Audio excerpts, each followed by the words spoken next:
It's it's actually round 3 with Shane Somerville. So for the folks joining in, I've just hit record that I didn't hit on the first time.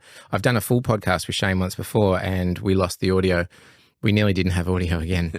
We're good now. We're running on all things. Shane's going to give us a quick rundown of how he came to join us at Insight Systems. Shane was a guy that was at Insight Systems for a long period of time, but a mainstay in the AV economy of Melbourne. So, Shane-o, take us back to how all this began for you. Yeah, well, Michael, I might go right back to the start. I'll go right back to the start. It's your show. So I'm a chef by trade. That's right. And so I left school when I was 16 and, did my apprenticeship and all that sort of stuff and worked at some pretty amazing places. And then I realized that cooking wasn't a career for a family man, right? Because you're working at night time and all that sort of stuff.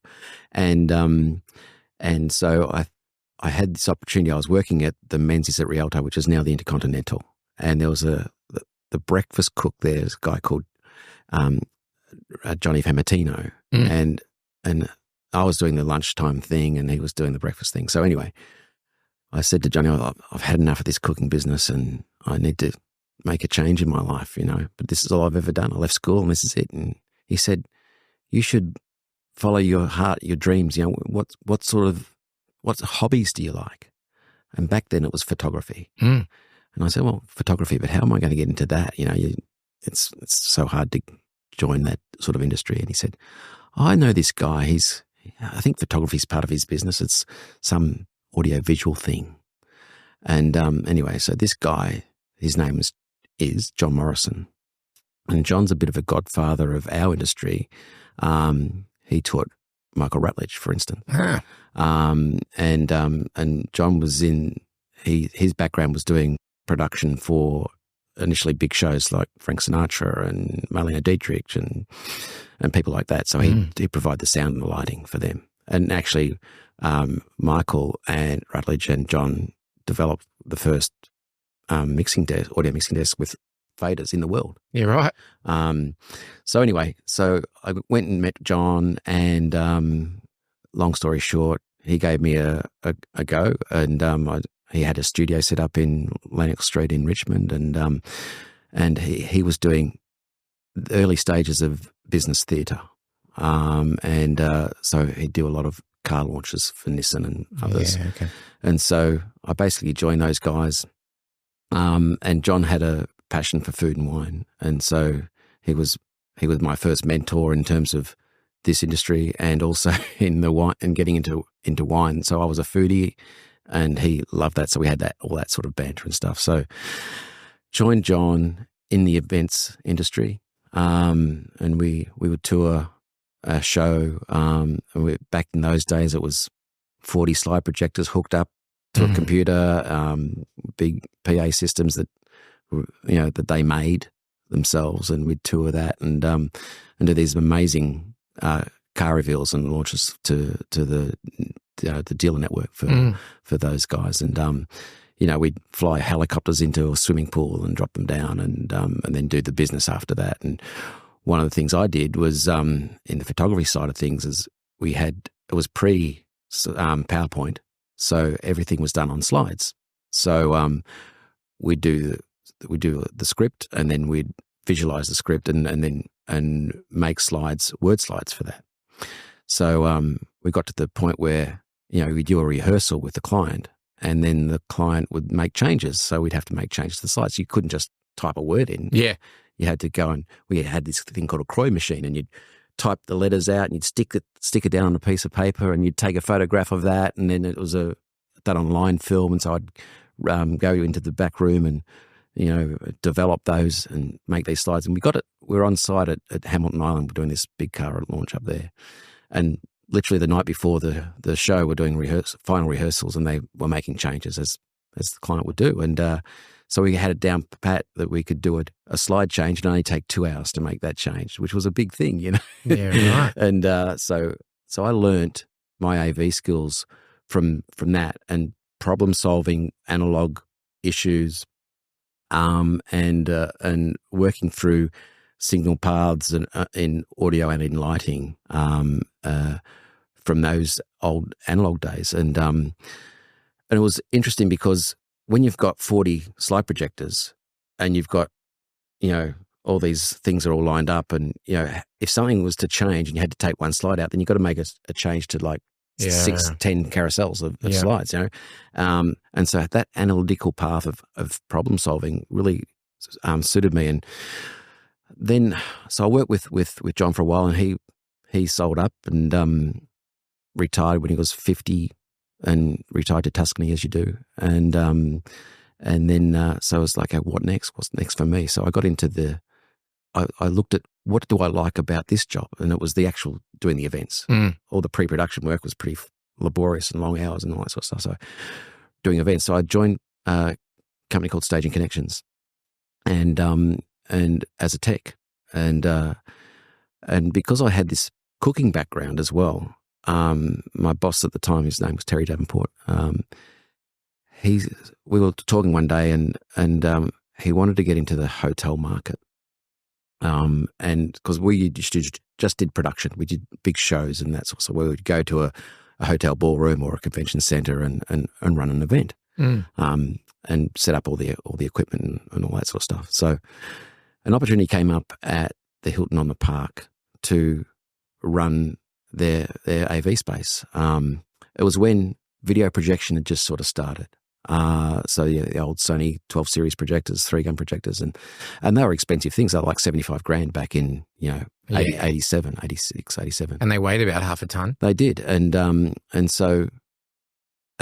prior to that, everything was done on film and with overhead projectors and slides and that sort of stuff. So this segue into video production for events happened reasonably quickly, and the cost was astronomical. So the hotels and convention centers at the time found it very difficult to keep up with that changing technology and the costs of that. Because prior to that, a hotel, for instance, like a Hilton or whatever, the engineering department would run the AV. It was slides, and it was pretty easy stuff.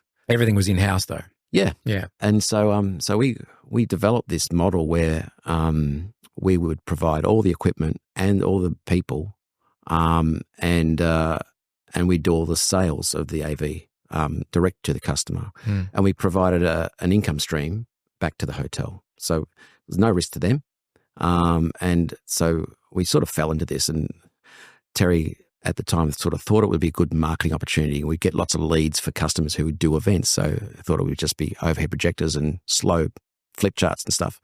But it turned out to be very profitable, and we were able to move our high-end projectors to many venues and different shows. I didn't have to live on site, and that's how the model worked so well. And so from that humble beginning, I developed the model, and we ended up opening up around 87 sites around Australia. And so that was a big, that whole outsourcing idea was not really done back then, right? So and that business is still one of the bigger businesses in Australia that's doing that, known now as Encore. Yeah, that's right.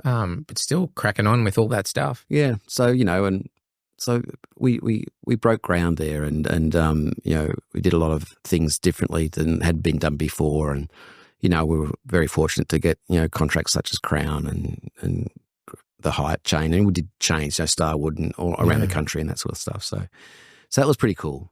And then,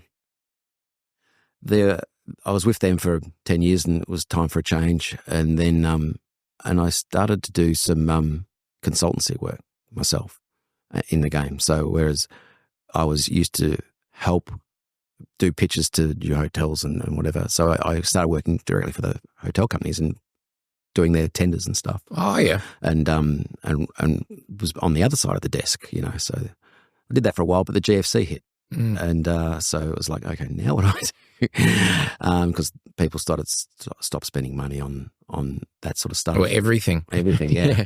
And so I ended up going to RMIT, and at RMIT we started to look at the outsourcing of the AV, and so I joined just as that was happening, and Insight System won the contract to do that. So I was the client. That's how it started. That's how it all started. So I was AV contracts manager at RMIT, and I had an architect, an AV architect. His name's Jonathan Goldstraw, and we worked in that area. And then, as most things happen in a place like that, you do well, and you get moved on to other things. So after about 2 years in that role, I became a senior manager at IT. Yep. And so became, responsible for some of the colleges in their IT engagement. And so that took me off into a completely different world, apart from, left the AV behind a bit and worked in other areas of IT, and which was fantastic for me personally. But I loved what Insight Systems were doing, and their approach was reasonably unique in they were very much, they really did support the organisations that they work with, and I found them easy to work with, and really, great customer service and all that sort of stuff. So that stuck with me. And as things happen, RMIT went through a management change, and there's this certain level that they decided that they would, across the whole organisation, that were made redundant. So I was made redundant, and it was fantastic. It was all good. And then, I reached out to Dan and Wayne and said, look, you've got this RMIT contract, but you've had it for a few years now, but you've not really taken that very far. And perhaps I can help with that, and so I used my knowledge and skills of the past outsourcing AV stuff and help develop the managed services for Insight Systems. So that's how it all started. And it really went next level after that, didn't it? And that's when the managed service thing over here became the thing. It was. It's the key ingredient. So, looking back on a career now, because that's, the part of the reason why we're catching up today is because we lost the first podcast. But other than that, your career's come to an end. What does it feel like now? Because we weren't able to talk about this the last time. What does it feel like being on? Because it was all apprehension before. It was like, I don't know what I'm going to feel like. Yeah. And so how does it feel now to have crossed that line? So for me personally, I'm in nirvana. I'm really enjoying finishing work, and let's talk about why that had to happen. Yeah. So I'm 60, and I really wanted to keep working, right?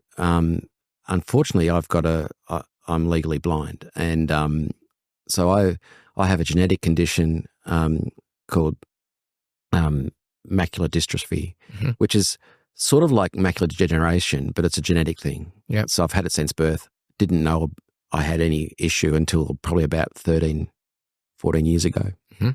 And so what happens is with this condition is that you lose your central vision. Yeah. Your central vision is where you have all your receptors for detail, right? So for reading and writing and seeing signage and I'm looking at you now, I can't see your face, for instance. Basically where all the most important stuff goes on. So I have peripheral vision, and if I turn my head a bit, I can sort of half see some of that detail, which I don't have.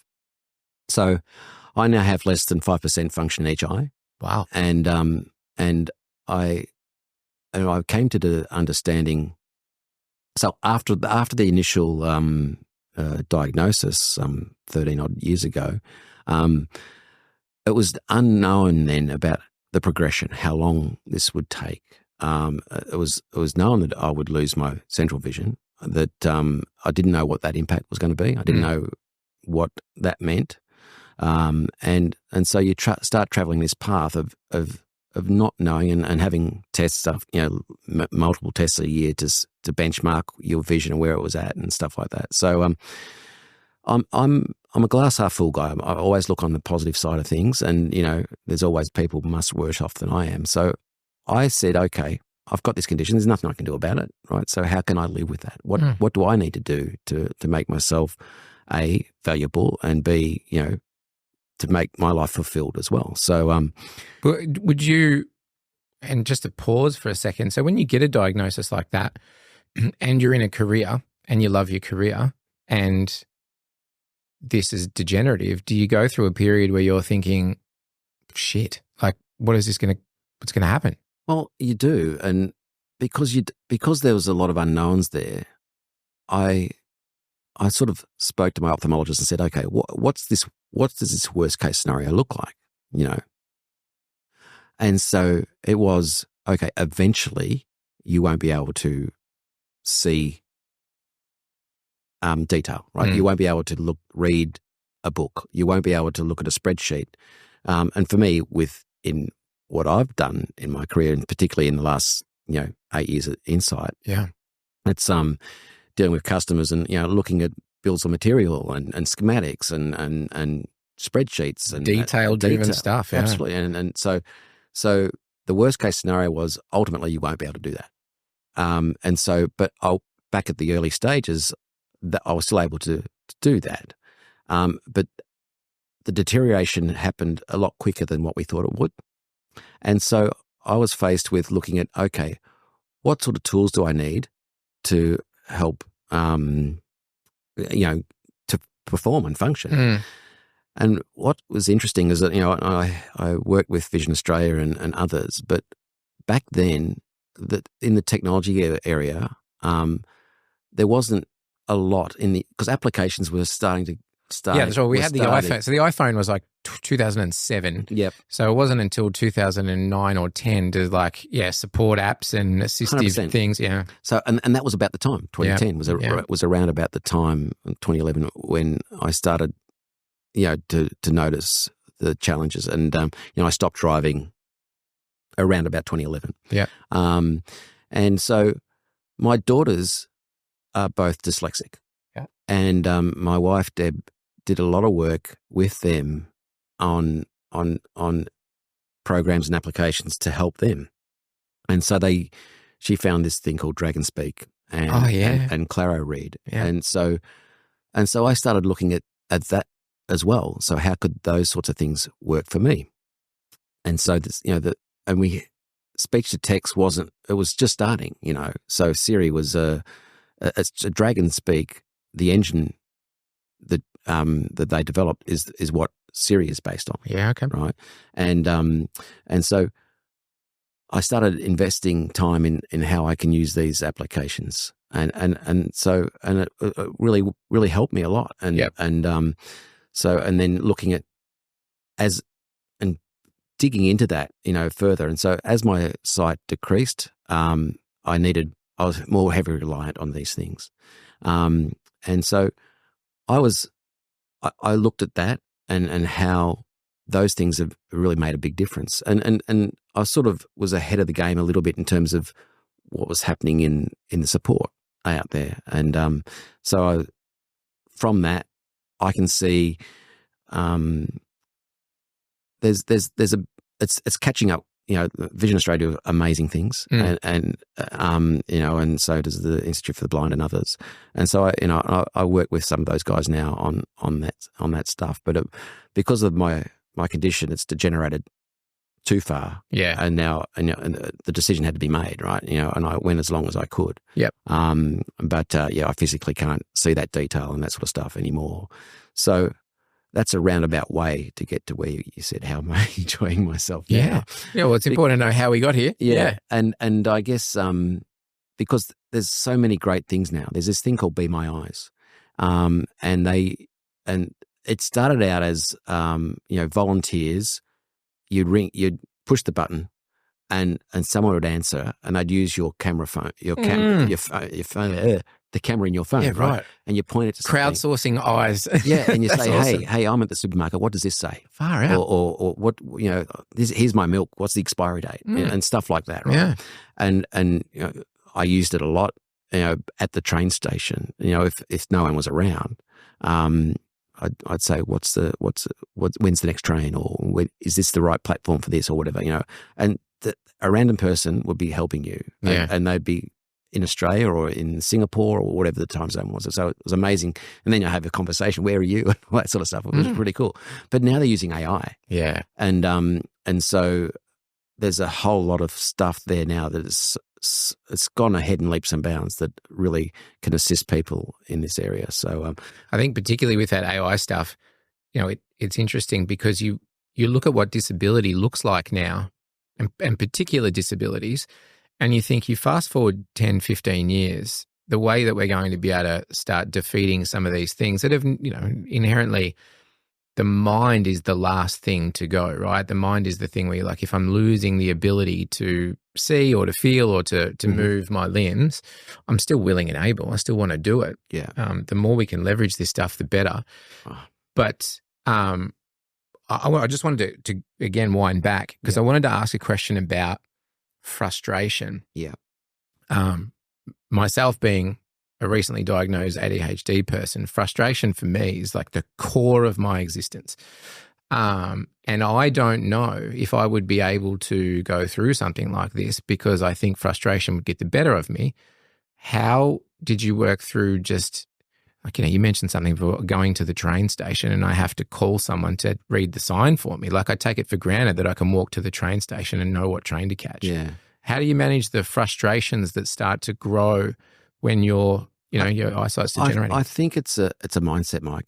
And for me, I often look. You can bitch and moan and go, why is this happening to me?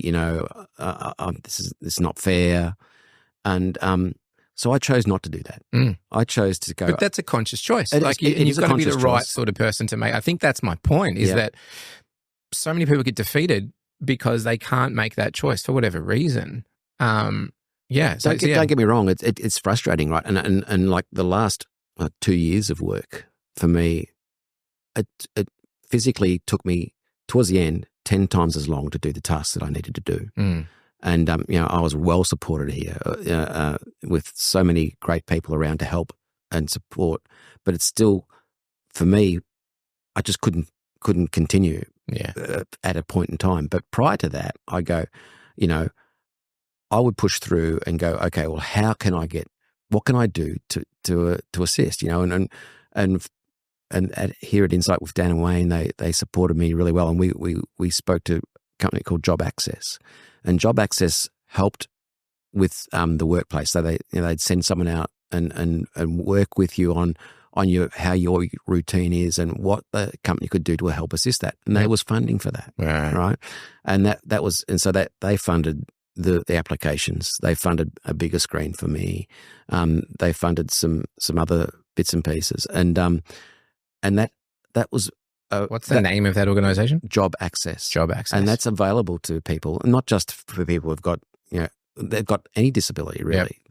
And these are out there and readily available to help people stay in work. And there's a myriad of things that they can do to help. Because that's something that's super important for some people, right? Like, we joke around with this thing that is, I can't wait till retire. I can't wait till I'm not working anymore. Like, work sucks. Who wants to work their life away? But for some people, particularly from older generations, like, the work is their existence. So that's another thing where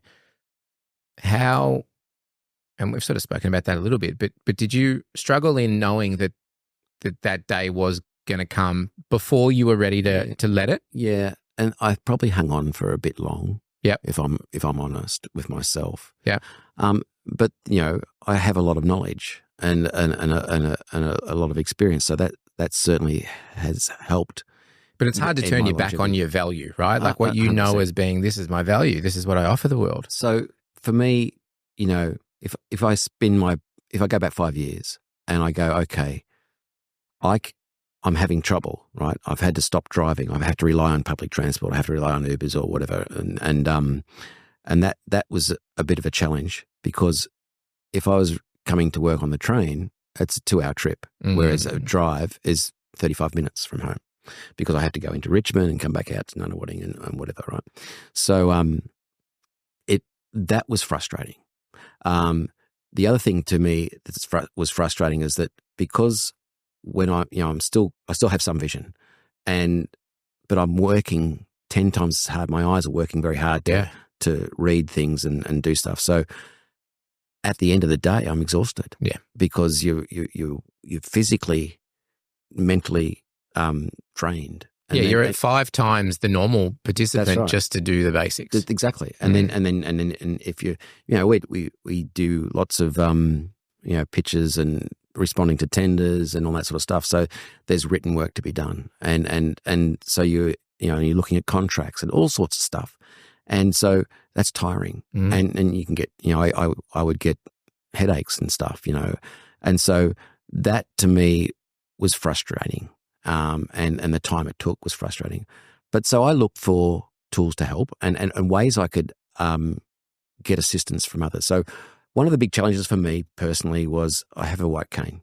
Yep. And so I held off for so long using that, right?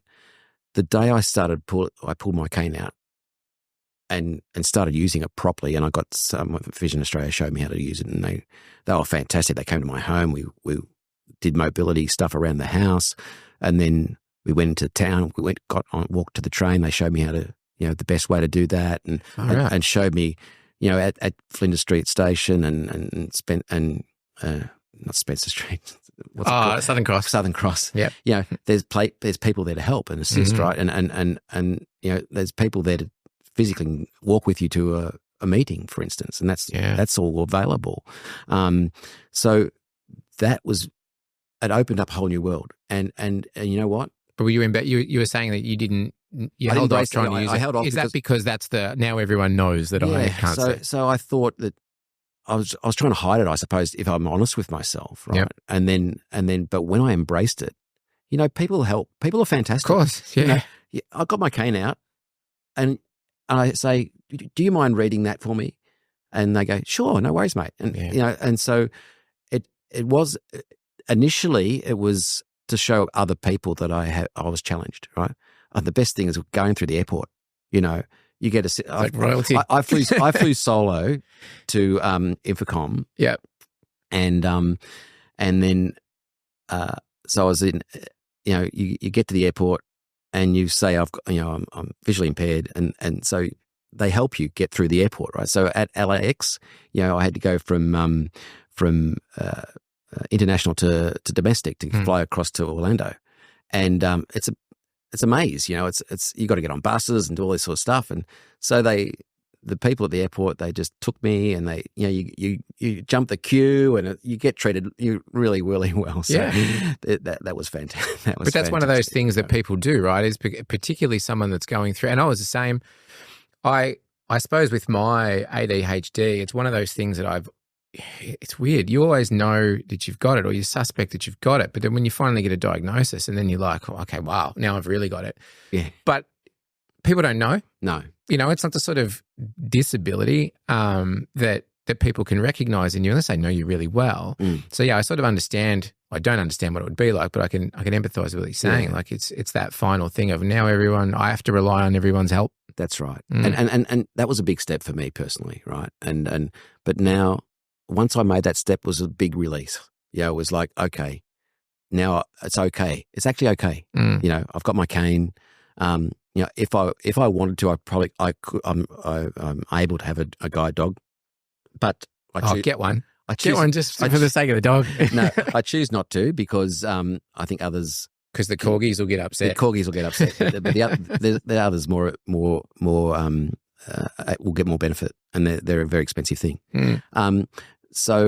But having the cane is a good thing. I use it all the time now. Yeah. I've got a companion card, so my son goes to the football with me every week. And he's my carer when we're out and about, and so is my wife. And there's all sorts of support for people available out there. And what's surprising, I've got the blind pension, right? Yeah, right. I qualified for that, and it was a pretty simple process for me to get that. I called the number, and because there's lots of forms to fill in, you get someone to help you do that, right?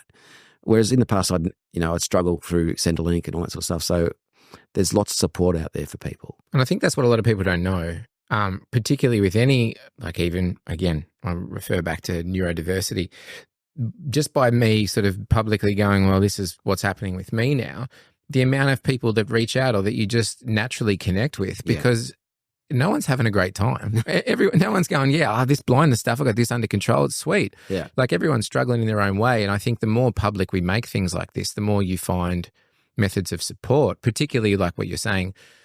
Where do you go? Who do you call? You know, I don't want to be a burden. It's like, well, there's actually organizations that are set up to help. They are. And it's a matter of finding them. And like for me now, I'm playing blind golf and blind bowls. How does blind golf work? So talk us through that. So blind golf that's amazing. So I've always been a hack. You can play it in the day or the night. I would imagine it wouldn't matter. No, it's all your caddy does a lot for you, right? So your caddy lines you up and helps with club selection and all that sort of stuff. So, but I'm loving it. And you know what? Prior to my blindness, I had this massive slice all the time, and now, because I can't see, you're a better golfer. I'm a better golfer because I'm hitting the ball straight down the middle of the fairway because I'm not looking for my head up, lifting my head to see where the ball goes. I'm just following, because I can't.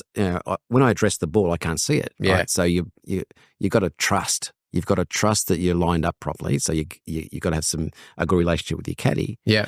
And then you swing through the ball, and I'm hitting the ball the best I've ever hit it. That's amazing. In fact, I'm running second in the Blind Victoria Club Championships right now. Right, so the finals are on this Sunday. So it's fantastic. So and if you have a shit day, you can always blame the caddy. Yeah, it's just his fault. And Mike, I'm able to play in the Victorian Open, the Australian Open, and really, and the majors. I can do all that. I can as an all abilities player, right? So and the same with bowls. So I can represent Australia if I'm good enough at the Commonwealth Games, right?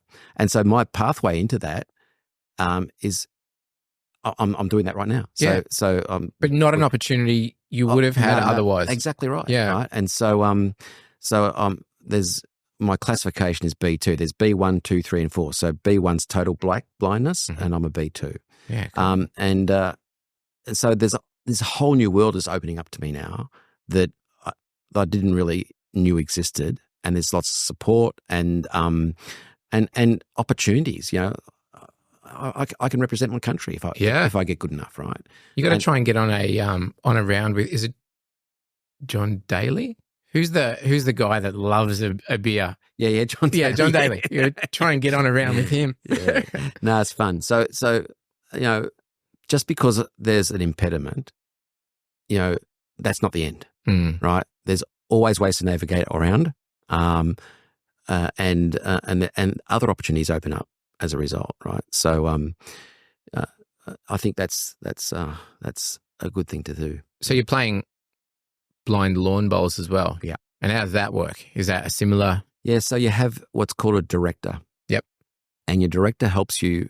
They can stand within 5 meters of you. Helps you line up. So they'll put their foot out. So I can out of the corner of my eye, I can see their foot. Mm-hmm. So that's the line. Ah. Right? And then what I have to practice is the weight, how hard to bowl the ball. Yeah. The bowl. And so, you know, we break the rink up into meters. So we say the kiddie's at 31 meters or whatever it might be. So I practice that to get the weight feel. And so your director is able to say it's 21 meters, and we have these markers on the side of the ring just to say where that is. And so, yeah, that's how it works. And so that's what's getting you out into the world. That's fun. What about having to let go of a career? You got a whole lot of time that you've got to fill in. Mm-hmm. So you know, particularly with the point you were making before, it would sometimes be a 2-hour trip into work and maybe a 2-hour trip home. I got 6 hours here. Like, you got a lot of time that you have to fill up. How are you? It's so easy. Tell us what you're doing now. What does it look like on this side? So for me, you know, I've always not really looked after myself. I've always, you know, supported work or supported friends or whatever it might be. So I'm now looking after me a bit. And so I get up and I don't sleep in. I get up in the morning about 7:30. I do stretches, which I've never done before, which is fantastic. Super important. It's so fantastic. As you age to stretch. My son's an osteopath, and he's given me the stretching regime to do. And I tell you what, I'm feeling so much better. Yeah, as a result. there is not a human being on the planet that can't benefit from 15 minutes of stretch. And it doesn't matter when night. you start, right? Yep. So it's better if you start earlier, but if you start late, like I have, it's still okay, right? And I'll get benefit out of it. Yeah. So I stretch, I take the dogs for a walk, I come back, have breakfast, and then it's like, okay, am I playing bowls today? Am I playing golf? I've got several projects of cleaning up shit under my house. Yep. and stuff like that for the past 30 years. Yeah, that's right. And, and my wife, Deb, she's still working, so we're going to start traveling. And, I'm having no problems filling my time in. I'm with my cooking background, I'm going to write a cookbook called Blind Chef, I'm going to make recipes tactile, so rather than one cup of this, one cup of that, it's hard. Dig your hand into the brown sugar. Yeah. A handful of that, that's awesome. Pinch of that sort of stuff, and look, it probably won't sell a copy, but it's something to do and it's fun. And that's the sort of stuff I'm looking at doing. What do you miss? What do you miss about I guess I miss, the camaraderie and solving problems and puzzles and that sort of stuff. But I'm filling that in with working with other people. And look, ultimately, I do want to work as a volunteer with Vision Australia or others to help with the technology piece, because I think I can add some value there. Certainly. But I've got a bit to do now just to get to that position. So, but yeah, that's where I'll ultimately be doing things. So yeah, I miss the thrill of the chase and but there's the people, yourself and Dan and Wayne and Trini and all the other, and Jess and everyone that works here. We're all still here. Yeah, we're all still here. And the clients too. Like I loved what I did. What I loved about my previous role was helping people get the best out of their environment and something like I remember with Melbourne Water, for instance. We worked hard with them to work. With my blindness, with accessibility and those sorts I remember of things, that. Yeah, and so that gave me a lot of satisfaction as well. So if there's someone at the moment that's going through, a diagnosis of a description and it's a little bit confronting, what sort of advice do you have for someone that might be in a position where they're thinking, my life's about to change, I'm not really prepared for this? What are the things you can do to? I think everyone's circumstances are different and unique, but for me, what worked for me was to try and remain positive.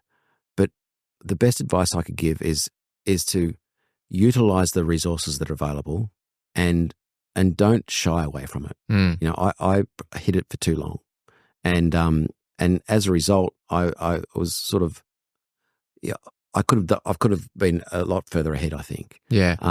So embrace the disability, I think, is important, and the world will open up. And I think we live in fantastic times because there is a lot of resources. There is fantastic technology which wasn't there 20 years ago, and which enables people to be more proactive and participate in a lot more things. And also, the barriers are breaking down, are coming down in terms of inclusivity and all that sort of stuff. So it's not a sentence. Because I think it's an opportunity. Yeah, well, people are realizing that just because there is like a disability, and the word disability is one of those things that sort of within itself, it gives you a bit of a connotation. So it just means that you're not real good at these things, but you could have been a lot better at these things. You just don't know because you've never doubled down on that before. And I think, that came from what you were saying before. And that's what I can sort of relate to a bit more myself, is because I know that there's things that I'm not good at now that I sort of always thought that I was. And so I'd put a lot of extra work into those to get a result that someone else could get really easily. But now I've sort of been redirected, and we'll just don't worry about that. Double down on the stuff that you actually know that this disability, this condition, comes with flavors that can help you do other stuff. Focus on the good stuff, right? And be mindful of where your challenges might be, but have a think about where your positive attributes are, right? And where you can add value. And I think that experience has got a lot. You can offer a lot with your experience, and and being able to offer advice and those sorts of things in a consultative manner. And look, we've all been through the mill, and you've got a lifetime of fantastic opportunities and things you've achieved.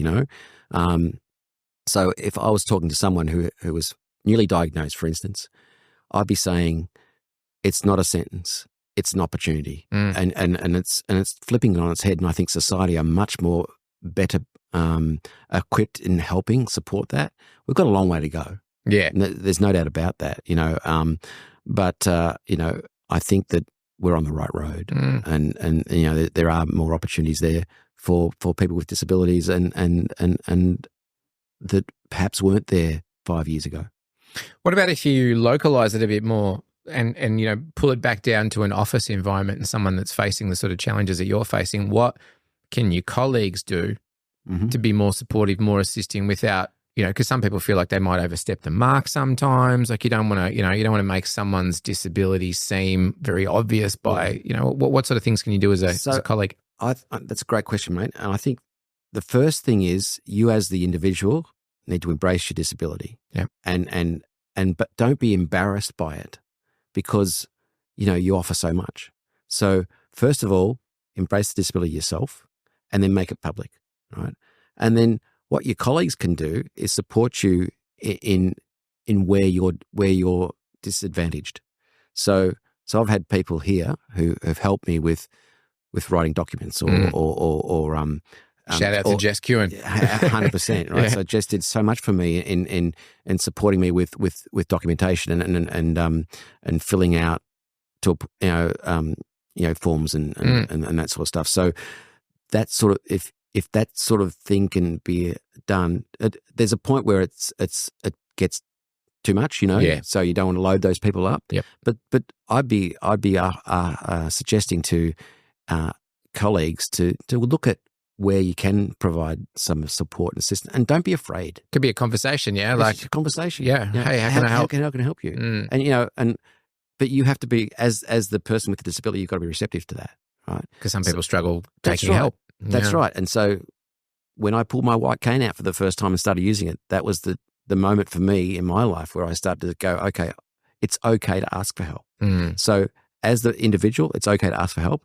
And as a colleague, it's okay to suggest, do you need some help? Right? Yeah. And it doesn't have to be invasive. It can just be as simple as, do you want me to read that for you or whatever it might be, So there's lots of ways you can support each other. Simple tips. Yeah, that you often overlook. Yeah. What's next? What are you working on? Have you got any projects that are... So, yeah. You're writing a book? I haven't started that. Okay. but that's a goal. Yeah. Sorry, I just moved the mic. That's fine. I've done that. Yeah. So, look, there's a bit of travel I want to do with my wife, Deb. Yep. So we want to see the Northern Lights. We want to see... want to go to Greece. I haven't been there. We've done a lot of travel over the years, but so as a blind traveller, it's interesting now. So I have to rely on I still get the value out of traveling and the just more led by your stomach now as to which countries you go to. But immersing yourself into a culture is important, and food's a big part of that for me. And wine and all those sorts of things. But whilst I still have some vision, I'm not going to go completely blind. But I still have a little tiny bit of, just a little smidgen. Yep. In my right eye of central vision. So whilst I still have that, I want to see the Northern Lights, and other locations. And I'd be really interested in knowing. So as your vision, and they say this for any sense, as one particular sense starts to disappear, your other senses will naturally do a little bit of picking up on that. I'd love to know what it feels like to be immersed in countries with foreign language when your vision's impaired, because you're going to be so much more attuned to those little things. I wonder if, there's a connection in understanding language a bit quicker that way, or... Well, what's interesting is, my hearing, I think, is... So when I'm out and about with my stick, right, if I'm by myself, and I get anxious when I'm by myself, right? So you listen for more things. Like a bat. Yeah, and you like crossing the road, you're listening for traffic and stuff like that. So my anxiety comes from when I'm in unfamiliar environments. So if I'm with others, it's not so bad. But if I'm by myself, that becomes a bit more challenging. So yeah, hearing comes up a bit, Yeah. And well, I think it does. I don't know if that's true or not, but I feel it does. Yeah. And I've always loved food and wine, and that's very evident on my belly.